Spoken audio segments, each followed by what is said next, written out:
اعوذ باللہ من الشیطان الرجیم بسم اللہ الرحمن الرحیم ان الذین توفاهم الملائکۃ ظالمی انفسهم قالوا فیم کنتم قالوا كنا مستضعفین فی الارض قالوا ألم تكن أرض الله واسعة فتهاجروا فيها فأولئك مأواهم جهنم وساءت مصيرا.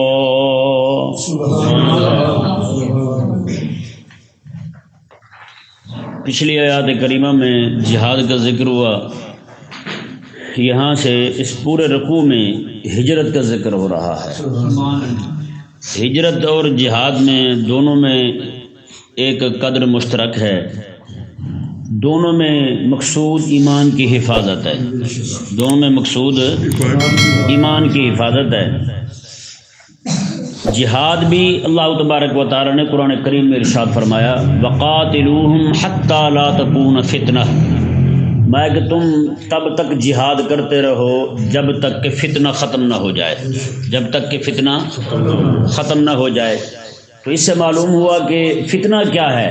فتنہ یہ ہے کہ شورشیں، سازشیں، پروپیگنڈے مسلمانوں کو ایمان سے ہٹانے کے لیے، مسلمانوں کو اسلام سے ہٹانے کے لیے، اسلام سے دور کرنے کے لیے، کریم آقا علیہ السلام کی بارگاہ سے ہٹانے کے لیے، کریم آقا علیہ السلام کی محبت کو لوگوں کے دلوں سے نکالنے کے لیے.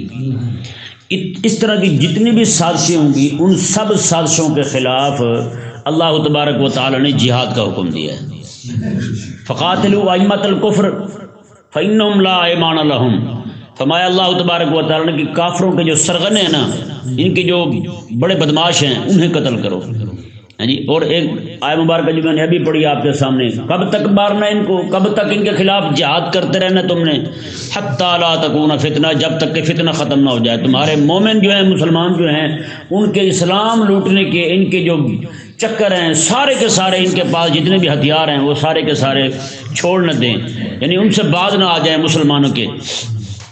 یعنی دو صورتیں رہیں. اور میں اس کے بعد کیا ہوگا، میں عن یدیم وہم صاغرون حتی یؤتوا الجزیۃ عن یدیم وہم صاغرون، میں کہ یہ پھر ذلیل ہو کر رہیں، عاجز ہو کر رہیں، مسلمانوں کے ماتحت ہو کر رہیں اور جزیہ دے کر رہیں. ٹھیک ہے جی، یہ صورت ہو جائے، مسلمان غالب آ جائیں، کافر مغلوب ہوں، کسی طرح کی کوئی سازش نہ کر سکیں اسلام کے خلاف، مسلمانوں کے خلاف. تو فرمایا کہ تب تک تم نے لڑنا ہے ان کے ساتھ. یہ جہاد کا مقصد اللہ تبارک و تعالی نے بیان فرمایا. اس سے معلوم ہو گیا کہ جہاد کا مقصد جو ہے وہ لوگوں کے ایمان کو تحفظ دینا ہے. جہاد کا حکم کیوں دیا گیا؟ لوگوں کے ایمان کا تحفظ ہو. اچھا، اب ہجرت کو دیکھیں، جہاں پر مسلمان مغلوب ہوں، کافر زیادہ تعداد میں ہوں، وہاں پر مسلمان اپنے دینی شعائر پر عمل نہ کر سکیں، جی، وہاں سے مسلمانوں کو ہجرت کا حکم ہے. تو اس سے معلوم ہوا کہ ہجرت اور جہاد دونوں کے اندر مقصود جو ہے وہ ایمان کا ہی دفاع ہے، ایمان کو بچانا ہے بس. جی، کافر مغلوب ہو کر رہے ہیں تو مسلمانوں کے خلاف کوئی سازش نہیں کریں گے. اگر کافر مغلوب نہیں ہے، وہ غالب ہے وہاں پر، تو تم وہاں سے نکل جاؤ. تمہیں دین پر عمل نہیں کرنے دیتے، تمہارے خلاف سازشیں کرتے رہتے ہیں رات دن، تو تم پھر وہاں سے روانہ ہو جاؤ، ہجرت کر جاؤ. جو ایسی حالت میں بھی ہجرت نہیں کرتے ان کے بارے میں اللہ تبارک و تعالی نے شدید الفاظ میں ان کی مذمت فرمائی. رب تبارک و تعالی نے ان کے ساتھ ہونے والا کیا ہے اللہ تعالی نے وہ بھی بیان فرمایا. یہ ذہن میں رہے، کافر نے جب دیکھا کہ مسلمانوں کے دل سے ایمان کی محبت نکال دے، جی، اس نے ہتھیار اٹھایا ہے یا نہیں، گولیاں چلائیں. پشاور سے لے کر دہلی تک پورا ایک ایسا نظام تھا کہ کوئی درخت ایسا خالی نہیں تھا روڈ پر کہ جہاں پر کسی عالم دین کو لٹکایا نہ گیا ہو. جی، پھر بھی ان کے اندر سے جذبہ جہاد ختم نہیں ہوا. جب انگریز خبیث نے دیکھا کہ ان کے دلوں سے جذبہ محبت، جذبہ ایمان، جذبہ جہاد، جذبہ غیرت دینی ختم نہیں ہو سکتی، تو اس ذلیل نے پھر یہ میدان چھوڑ دیا. پھر اس نے کہا کہ ان کے خلاف سرد جنگ شروع کی جائے. سرد جنگ کیا؟ نظریاتی جنگ. پھر لارڈ میکالن نے ایک نظام ترتیب دیا اس نے کہا کہ ان کو پھر وہ نظام دو، وہ نظام تعلیم دو جس کے ذریعے یہ بچے ان کے ہوں، نام ان کے غلام نبی ہوں، نام ان کے عبداللہ ہوں، نام ان کے عبدالرحمن ہوں، نام ان کے غلام نبی ہوں، ہیں جی رام غلام رسول ہوں، لیکن ان کے نظریات ہمارے والے ہوں، ان کے شکل و صورت ان کی اپنی ہو، اس سے ہمیں کوئی چھیڑ چھاڑ نہیں، نام بھی ان کے اپنے ہوں لیکن کام ہمارے والے کریں۔ یہ ان کی سازش تھی، ہیں جی۔ ورنہ آپ دیکھیں نا، کبھی ایسا ہوا ہے کہ یہ انگریز کے سر سید کے یہاں آنے سے پہلے کبھی مسلمانوں کے ادارے میں یہود و نصارہ، سکھ، ہنود سارے اکٹھے مل کے بیٹھ کے پڑھے ہوں؟ بتائیں نا، کبھی اکٹھے بیٹھ کے پڑھے ہوں؟ حضرت مولانا فضل امام خیر آبادی رحمہ اللہ، آپ نے دیکھا کہ مولانا فضل خیر آبادی رحمہ اللہ بھی تازے پڑھے ہیں، تو ایک سکھوں کا لڑکا آپ کے پاس پڑھنے آتا تھا، مولانا فضل خیر آبادی کے پاس سکھوں کا لڑکا منطق پڑھتا تھا۔ حضرت مولانا فضل امام رحمہ اللہ نے ایک دن دیکھ لیا، اور میں یہ کیا کیا تم نے، سکھوں کے لڑکے کو منطق پڑھا رہے ہو، کل کو یہ منطق پڑھ کے مسلمانوں کے دین پر حملہ کرے گا، کون ذمہ دار ہوگا اس کا؟ حضرت مولانا فضل خیر آبادی رحمہ اللہ کے بھی سمجھ میں آ گئی یہ بات کہ واقعی بات تو غلط ہے، اس کو پڑھانا تو درست نہیں ہے، یہ تو کل کو کھڑا ہو کہ اس کے ہاتھ میں ہتھیار آ جائے گا، مسلمانوں کو پکڑے گا پھر۔ حضرت مولانا فضل خیر آبادی رحمہ اللہ نے اس سے ایسا سوال کیا، اس سکھ سے، وہ لڑکے سے جو پڑھتا تھا، کئی دن تک وہ سوچ کے ماری گیا، اس کے پاس جواب ہی نہیں تھا۔ اب اس بات کو ہم سامنے رکھیں اور ہم اپنا موجودہ جو ہمارا رویہ ہے اس کو ہم سامنے رکھیں تو کتنا ہم اپنے بزرگوں کی فکر سے، ان کے منہج سے دور جا چکے ہیں۔ یعنی کوئی ایسی بات باہر نہیں نکالنی آپ نے، جی اس کو پڑھانا ہے تو دین پڑھاؤ تاکہ اسے پتہ چلے دین کا، ایمان کی طرف آئے، اسلام کے قریب آئے۔ اور ہم نے کیا کیا کہ فرمایا کہ تم منطق پڑھا رہا ہے، وہ تو دلائل پکڑے گا پھر تمہارے کے خلاف کھڑا ہوگا، تمہارے مسلمانوں کے ایمان خراب کرے گا، کیا جواب ہے تمہارے پاس اس کا؟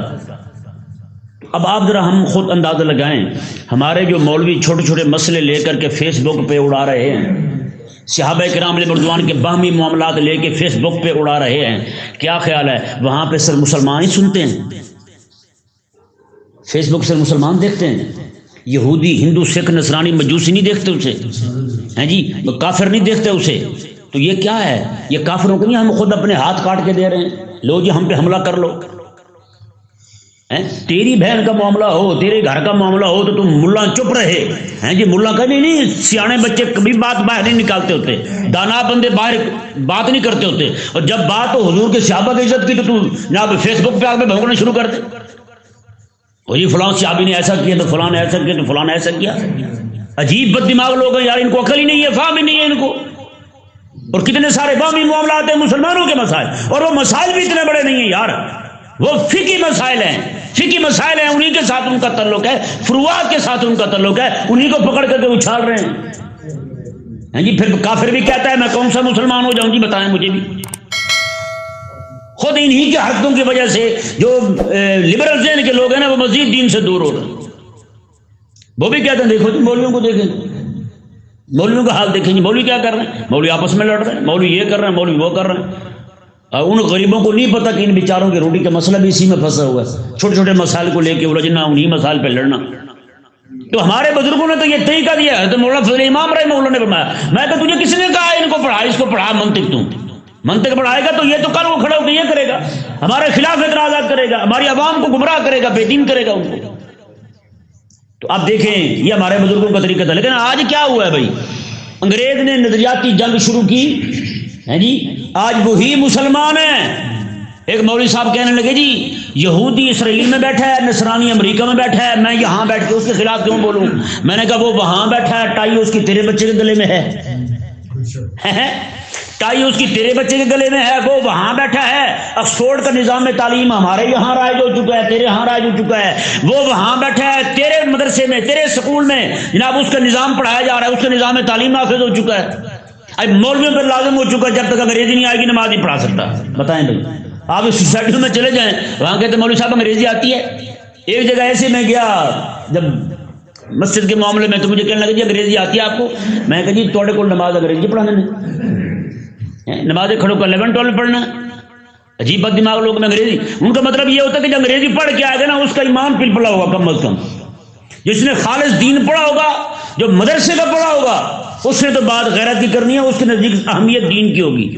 ہاں وہ جو ادھر سے ہو کے آئیں گے اللہ ماشاء اللہ پلپلے ہی ہوں گے، ان کے اندر غیرت دینی اہمیت دینی نہیں ہوگی، ان کو پھر جیسے موڑیں گے جی آپ نے یہ بات ختم نبوت کی بات نہیں کرنی ہے، آپ نے ناموس صحابہ کی بات نہیں کرنی، ناموس رسالت کی بات نہیں کرنی، ناموس اہل بیت کی بات نہیں کرنی، آپ نے یہاں پر دین کے اونچے ہونے کی بات نہیں کرنی، رب تعالیٰ کے کلمے کے بلند ہونے کی بات نہیں کرنی۔ میں نے کہا یس سر، میں نے کہا یس سر، سر جیسے آپ کا حکم ہو، جیسے آپ فرمائیں ہم تو ویسے کرنے کو تیار ہیں، بس تنخواہ ہماری ٹائم پہ ملنی چاہیے۔ اب بتائیں ذرا خود اندازہ لگائیں، اس لیے تو ان کا یہ مطالبہ ہوتا ہے کہ انگریزی پڑھ کے آئے، انہیں پتا ہے کہ اس کی خودی جو ہے نا، اقبال جس خودی کی بات کرتا ہے اس نے کہا وہ بڑی بڑی ہوگی اس کے اندر، وہ نہیں ہوگی، ہاں وہ والی نہیں ہوگی اس کے اندر۔ تو اب اس ذلیل نے نظریاتی جنگ شروع کی ہیں جی، تو مولوی صاحب کہتے ہیں جی وہ وہاں بیٹھا ہے، یہودی وہاں ہے، نصرانی وہاں ہے، ہمیں کیا ہے؟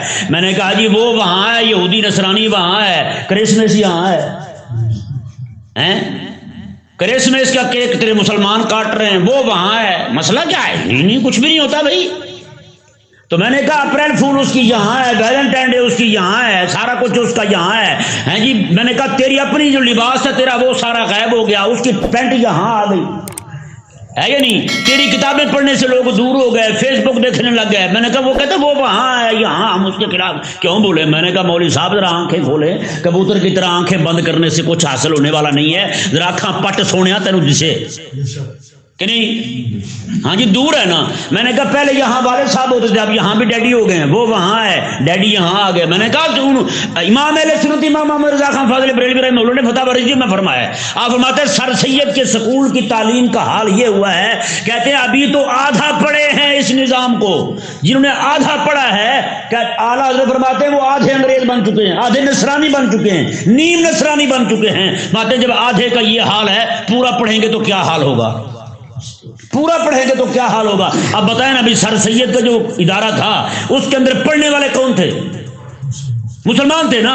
جب امریکہ سے نصرانی آئے تھے، اسرائیل سے یہودی آئے تھے پڑھنے کے لیے، جن کے بارے میں اعلیٰ حضرت فرما رہا ہے جناب وہ آدھے نصرانی بن چکے ہیں، نیم نصرانی بن چکے ہیں۔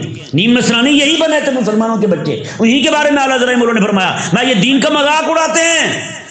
مولوی صاحب کہتے ہیں وہ وہاں ہے، وہ وہاں ہے، میں یہاں کیوں بولوں؟ میں نے کہا ہاں بھی بتا پھر، تیرا مذاق یہاں اڑایا جائے، دین کا مذاق یہاں اڑایا جائے، حدیث کا انکار یہاں کیا جائے، یہ استشراقی فریب ہے۔ انہوں نے مستشرقین سے سیکھا سارا کچھ، یہ نزلہ سارا انہوں نے ان سے لیا ہے، نصرانیوں سے جو مستشرقین ہیں وہ نزلہ تم پہ گرا رہے ہیں، اور تو ایسی کبوتر کی آنکھیں بند کر کے بیٹھا ہے، تو کہتا نہیں جی مجھے کیا ہے، یہاں تو کچھ بھی نہیں ہے، یہاں تو دکھائی نہیں دیتے یہودی نصرانی۔ بھائی پورا کنٹرول ان کے پاس ہے۔ اب میرا ملک دیوالیہ ہونے کے قریب ہے، کس نے کیا ہے؟ IMF نے کیا ہے، اور IMF کا کو جو متولی ہے وہ کو حاجی عبداللہ، یہی یہودی نصرانی ہے یا نہیں؟ یہی یہودی نصرانی ہے نا۔ اور میں پھر بھی کہوں وہ وہاں میں یہاں، میرے ملک میں ایک ایک بیج، میرا دیسی بیج ختم ہو گیا ہے جی، سارا ہائی بریڈ آ رہا ہے، ہر چیز میں آپ ہائی بریڈ کو دیکھ لیں، وہ وہاں میں یہاں، میں کیوں بولوں بھی ان کے خلاف؟ کہ نہیں سمجھ آیا؟ نظام معاشرت اسی کی، نظام معیشت اسی کی، نظام تعلیم اسی کا، نظام سیاست اسی کا۔ میرا نظام نہیں ہے یہاں پہ، نظام اسلام نہیں ہے یہاں پہ، نافذ اسلام کا ایک حکم نہیں چلنے دیتے ہیں جی۔ کون نہیں چلنے دیتے؟ وہی یہود و نصارہ نہیں چلنے دیتے، یہ ان کے غلام بیٹھے ہیں، یہ ان کے ایجنٹ بیٹھے ہیں جی۔ پھر میں آنکھیں بند کر کے کہوں یہ وہ وہاں ہے، میں یہاں کیوں بولوں؟ تو بھائی ان کو بچانا نہیں بچانا مسلمانوں کو؟ ہم بتائیں صحیح کہہ رہا ہوں میں نہیں کہہ رہا ہوں؟ تو مولوی صاحب کو پھر سمجھ کیوں نہیں آتی؟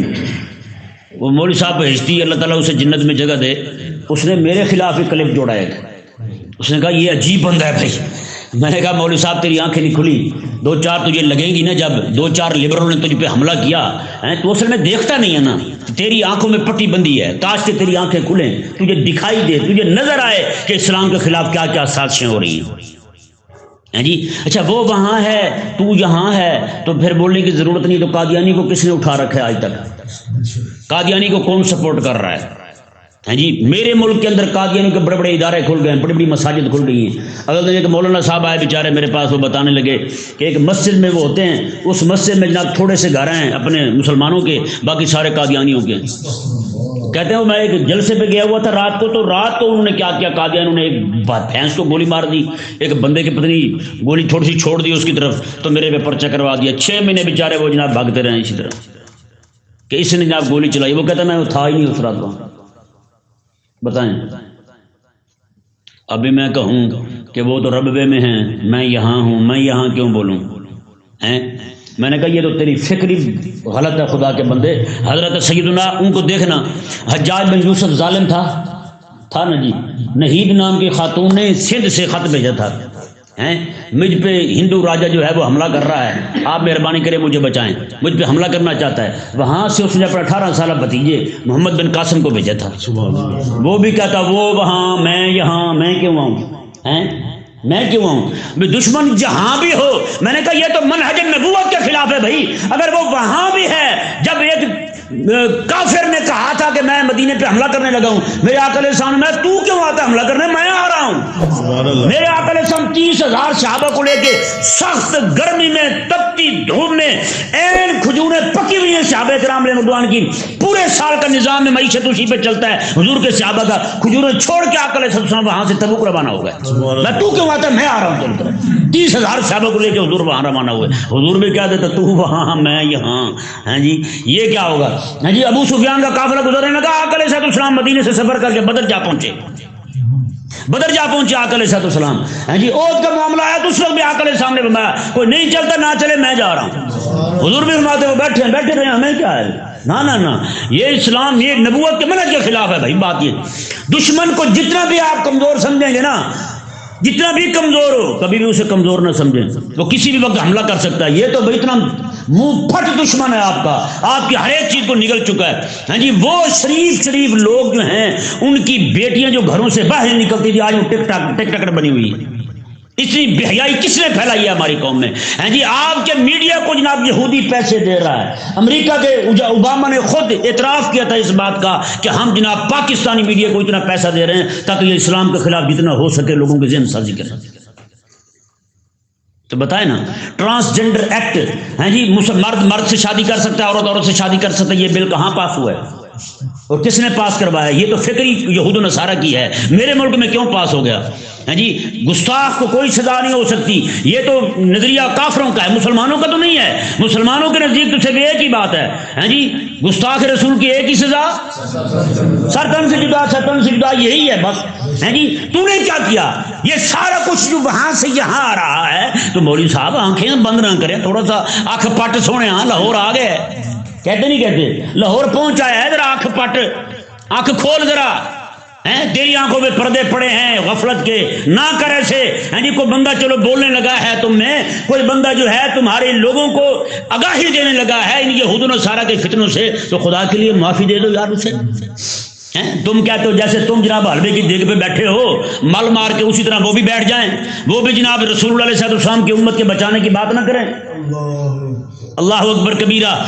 اللہ تبارک و تعالی نے جی 2 چیزیں، جہاد اور ہجرت، دونوں کا فرمایا کہ یہ دونوں جو ہیں یہ ایمان کو بچانے کے لیے ہیں۔ کس لیے ہیں؟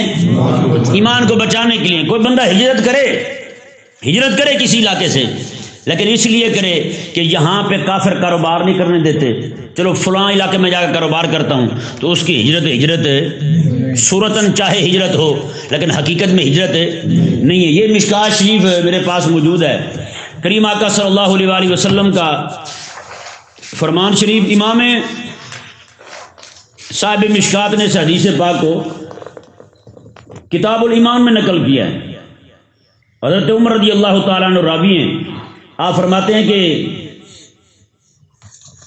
انما الاعمال بالنیات، اعمال کا دار و مدار نیت پر ہے، وانما لامرئ ما نویٰ، ہر بندے کے لیے وہی ہے جس کی وہ نیت کرے گا، جو نیت کرے گا وہی اسے ملے گا۔ فمن کانت ہجرتہ الی اللہ ورسولہ، جس بندے کی ہجرت اللہ اور اس کے رسول کی طرف ہو، کس طرف ہو؟ اللہ اور اس کے رسول کی طرف ہو. فہجرتہ الی اللہ ورسولہ، اسی کی ہجرت اللہ اور اس کے رسول کی طرف شمار کی جائے گی. ومن کانت ہجرتہ الی دنیا، جس بندے کی ہجرت دنیا کے لیے ہو، کاروبار کے لیے ہو، مال و دولت کمانے کے لیے ہو، نوکری کے لیے ہو. رب تبارک اکل سامنے ارشاد فرمایا کہ یصیبها، فرمایا وہ اسے دنیا کو پائے گا. پھر کسے پائے گا؟ وہ دنیا کو پائے گا، کاروبار کو پائے گا، وہ خدا رسول کی رضا نہیں پا سکتا.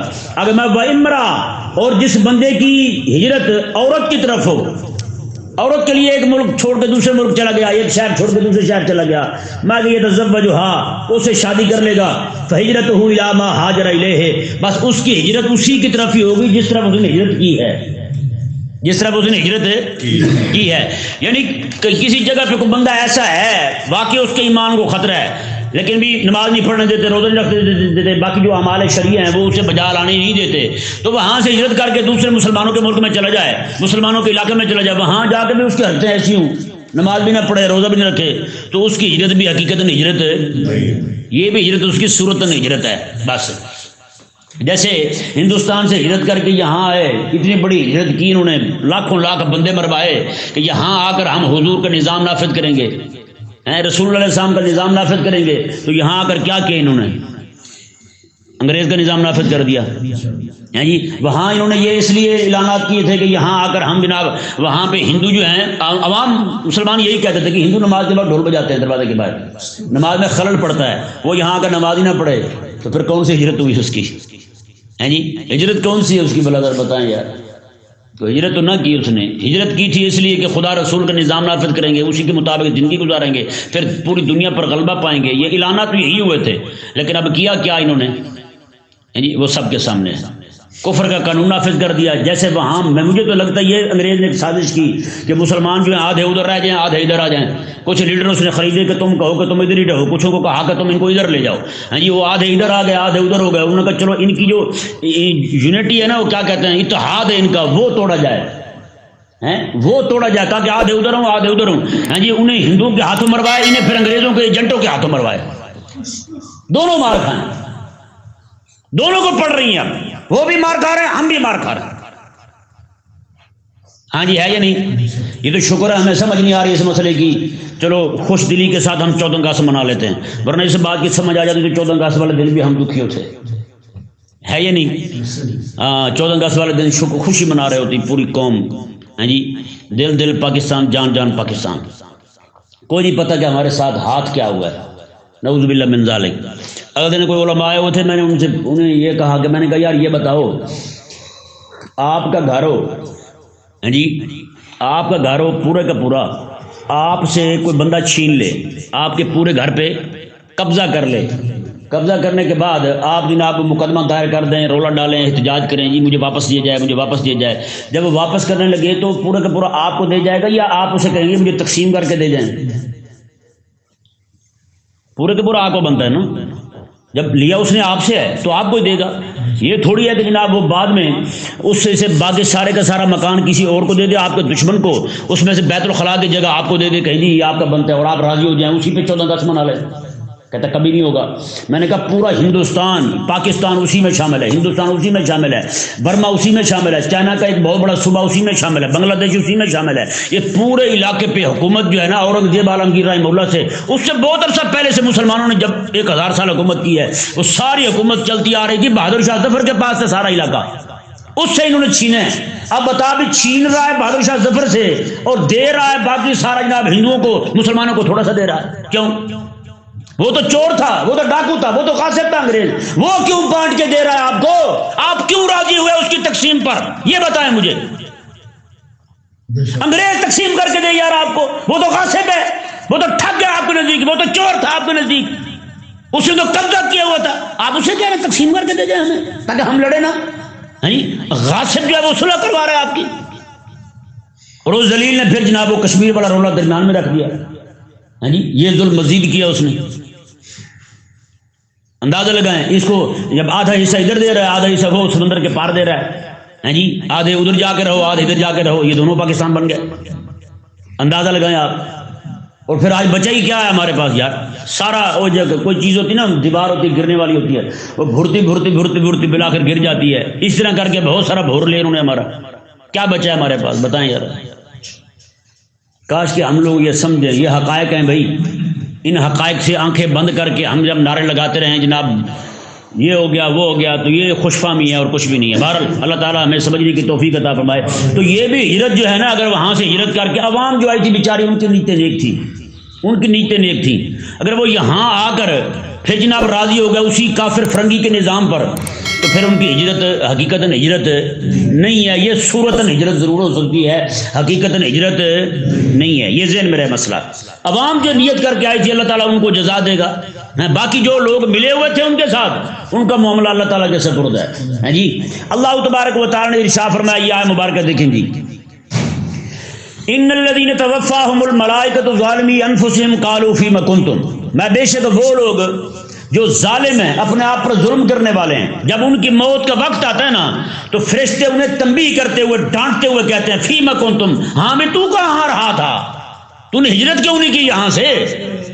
تجھے پتا تھا کہ یہاں پہ ظلم کرتے ہیں مسلمانوں پر، مسلمانوں کو یہاں نہیں رہنے دیتے، مسلمانوں کو اسلامی شعائر پر عمل نہیں کرنے دیتے، پھر تو کیوں بیٹھا رہا یہاں؟ فیم کنتم۔ ایک روایت میں تو یہ ہے کہ فرشتے اسے تھپڑ مار کے کہتے ہیں ہاں بھی دس تو کیوں رہے تھے، تو کیوں رہا یہاں، تو نے ہجرت کیوں نہیں کی یہاں سے؟ اللہ اکبر کبیرہ۔ کیونکہ یہ ذہن میں رہے کہ ہجرت کے موانع جو ہے نا، وہ ان میں سے ایک تو یہ ہے کہ وہاں رشتہ دار ہوتے ہیں، اس لیے بندہ نہیں چھوڑتا اپنے رشتہ داروں کو، چھوڑ کے کیسے جائے، اور دوسرا یہ کہ کاروبار ہوتا ہے بندے کا وہاں، تیسرا جدادیں ہوتی ہیں وہاں اس کی، یہ چیزیں چھوڑ کے نہیں جاتے۔ تو اللہ تبارک و تعالیٰ نے فرمایا کہ فرشتوں کو دیکھو، پرندوں کو دیکھو کہ پرندے کتنی اپنی روٹی ساتھ اٹھا کے چلتے ہیں، میں وہ تو ایسے گھومے پھرتے ہیں۔ اللہ تبارک و تعالیٰ نے فرمایا رات کو سوتے ہیں، صبح اٹھتے ہیں تو سارے پیٹ بھر کے سوتے ہیں، بھوکے تو کوئی بھی نہیں سوتا۔ تجھے ہی پریشانی کیوں لگی ہے؟ تو اپنے دین کے لیے اتنا بھی نہیں کر سکتا کہ اپنے کاروبار چھوڑ دے، اپنی جائیداد چھوڑ دے، اپنا گھر چھوڑ دے، رشتہ دار جو تیرے مشرک ہیں کافر ہیں ان کو چھوڑ دے؟ تو ایسے لوگ جو ہیں جان بوجھ کے جو ہجرت نہیں کرتے، جہاں پر ان کے ایمان کو خطرہ ہو، ان کا ایمان لوٹا جا رہا ہو، تو رب تبارک و تعالیٰ نے ارشاد فرمایا وہاں پر ان کے ساتھ یہ ہوتا ہے، ان کی موت کے وقت فرشتے ان کو چپیٹے مارتے ہیں، ہاں جی، فیما کنتم، ڈانٹتے ہوئے کہتے فیما، ہاں میں کہاں تھا تو، کیوں نہیں نکلا یہاں سے تم؟ اللہ اکبر۔ قالوا کنا مستضعفین فی الارض، تو وہ کہتے ہیں ہم زمین میں بڑے کمزور تھے، ہم ہجرت نہیں کر سکے۔ اللہ اکبر۔ اللہ تعالیٰ کے فرشتے پتہ کیا فرماتے ہیں؟ الم تکن ارض اللہ واسعہ، کیا اللہ تعالیٰ کی زمین کھلی ڈلی نہیں تھی؟ ادھر کیوں نہیں نکلا تم؟ کیوں نہیں روانہ ہوا وہاں سے؟ فتہاجروا فیہا، وہاں ہجرت کر جاتا۔ فاولئک مأواہم جہنم، اللہ تعالیٰ نے فرمایا ان کا ٹھکانہ جہنم ہے، ان کا ٹھکانہ کہاں ہے؟ جہنم۔ اب یہ جہنم جائیں گے۔ وساءت مصیرا، اور ان کا ٹھکانہ بہت ہی برا ہے۔ الا المستضعفین من الرجال والنساء والولدان، میں کہ ہاں جو کمزور ہیں مردوں میں سے، عورتوں میں سے، والولدان اور بچوں میں سے، جو ہجرت نہیں کر سکتے بیچارے، یا پھر ان کے پاس اسباب نہیں ہے ہجرت کے، یا پھر کافروں نے باندھ رکھا ہے۔ رب تعالیٰ نے فرمایا لا یستطیعون حیلا، اور ان کے پاس کوئی حیلہ بھی نہیں ہے کہ وہاں سے نکل جائیں، بلا یہدون سبیلا، اور نہ ہی راستے کا انہیں پتہ ہے۔ اللہ تعالیٰ نے فرمایا فاولئک عسى الله ان يعفو عنهم، قریب ہے کہ اللہ تعالیٰ انہیں معاف کر دے، انہیں اللہ تعالیٰ امید ہے معاف کر دے گا۔ لیکن وہ لوگ جو ہیں پچھلے، جو جان بوجھ کے ہجرت نہیں کرتے، اللہ تعالیٰ نے فرمایا انہیں تو فرشتے آ کے ماریں گے پھر۔ اللہ اکبر۔ وکان اللہ غفور الرحیم، اللہ عفوا غفورا، اللہ تعالیٰ معاف فرمانے والا بھی ہے، بخشنے والا بھی ہے۔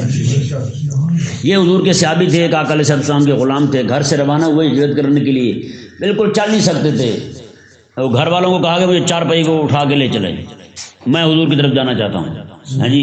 وہ لوگ جو ہیں انہیں لے کے روانہ ہوئے، راستے میں ان کی وفات ہو گئی، ہاں جی۔ تو مشرکین جو ہے وہ کہنے لگے ہاں بھائی بتائیں، پھر یہاں سے چلے بھی پہنچے بھی نہ، صحابہ کرام بھی پریشان ہوئے، وہاں سے روانہ بھی ہوئے تو یہاں بھی نہ پہنچ سکے۔ اب اللہ تبارک و تعالیٰ نے ارشاد فرمایا وَمَن يُهَاجِرْ فِي سَبِيلِ اللَّهِ يَجِدْ فِي الْأَرْضِ مُرَاغَمًا كَثِيرًا وَسَعًا، میں جو کوئی بندہ اللہ تعالیٰ کی راہ میں ہجرت کرے گا تو وہ ضرور وسعت والی زمین کو، کھلی ڈلی زمین کو پالے گا۔